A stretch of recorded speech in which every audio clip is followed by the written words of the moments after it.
আর কালকে সিরিজটা হয়ে যাবে। তারপরে এই বলছি পরে এই গ্রুপ আর ভেক্টর পেস,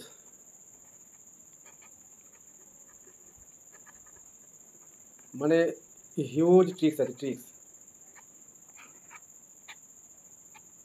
এই ক্লাসগুলো সবাই করবে মন দিয়ে, মানে যাই দেখবে দেখবে অ্যান্সার হয়ে গেছে, মানে ও আটকাবে না। আর এই সিকোয়েন্স সিরিজের উপরে কিছু ট্রিক্স আছে, আজকে আমি বলবো না, কালকে বলবো। আজকে থিওরি পার্টটা বলে কনসেপ্টটা ক্লিয়ার করে চলে যাবো। বলছি এসএন একটা ইফ এসএন একটা sequence such that S N not equal to zero, মানে এনের টার্মটা জিরো নয়, for all N belongs to natural number, then limit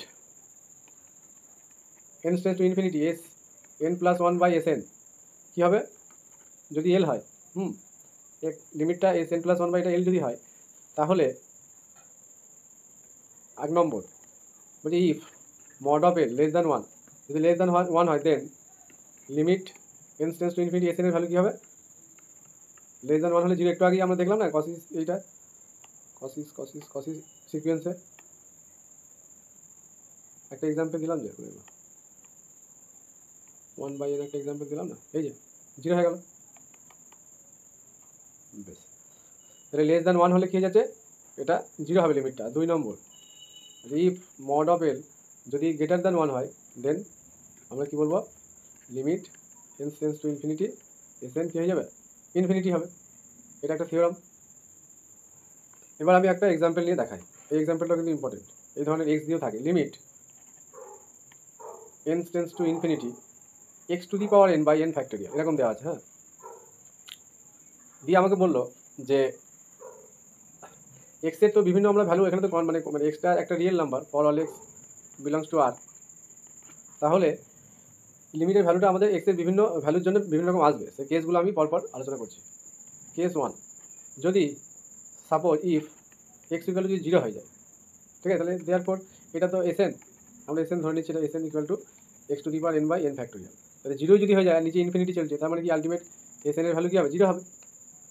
তাহলে আলটিমেট এসএনটা আমরা কী ধরছি, এখানে জিরো হয়ে যাচ্ছে, ফ্যাক্টোরিয়ালটা লিখেছি। তাহলে এক্স ইকুয়াল টু জিরোর জন্য আমাদের আলটিমেট টোটাল লিমিটটা, এই যে টোটাল লিমিটটা মানে x to the power N by N factorial, এটা কী হয়ে যাচ্ছে, জিরো হয়ে যাচ্ছে। তাহলে এটা একটা কন্ডিশন হলো।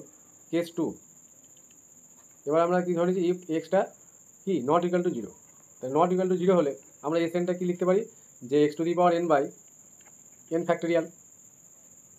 ঠিক আছে, এবার আমরা S N plus one by S N বার করবো এই আগের থিওরাম অনুযায়ী।